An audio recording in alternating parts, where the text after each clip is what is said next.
31 అంటారు. రెండవది ఆయన బలము నీకు కావాలంటేనంట. రెండవది, ఒకటి నేనున్నానని నమ్మాలి.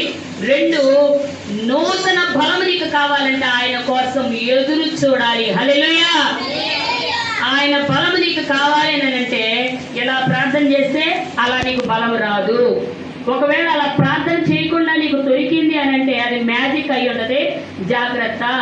లిఫ్ట్లో వెళ్ళిపోయిన వాళ్ళు గబుక్కున ఎక్కడో చోట ఇరుకబడి ప్రాణాలు కోల్పోయిన వాళ్ళు ఉన్నారు, కానీ మెట్ల మీద ఎక్కిన వాళ్ళు ఎవరు ప్రాణాలు కోల్పోలేదు.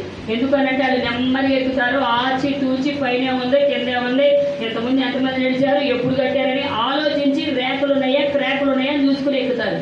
అలాంటి వాళ్ళు ఎప్పుడు నష్టపోరు. వాళ్ళు ఎదిగారంటే నేను కూడా ఎదుగుతాను, తప్పుదాళ్ళకి వెళ్ళి అటు ఇటు మార్గంలోకి వెళ్ళి వాళ్ళు పొందుకున్నారు నేను పొందుకున్నానంటే అది నష్టాలకే మార్గం చేస్తుంది. అందుకే ఆయన అంటున్నాడు, నేనిచ్చు కృపను పొందుకోవాలంటే, నేనిచ్చే బలాన్ని నువ్వు పొందుకోవాలంటే యెహోవా కొరకు ఎదురు చూచువారు నూతన బలం పొందుతారు. హల్లెలూయా.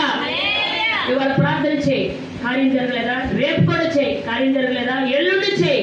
ఆయన అంటున్నాడు, ఇప్పుడు బలమైతే కొంచెమే, ఎదురు చూచడం వలనంట నూతన బలం పొందుతారంట.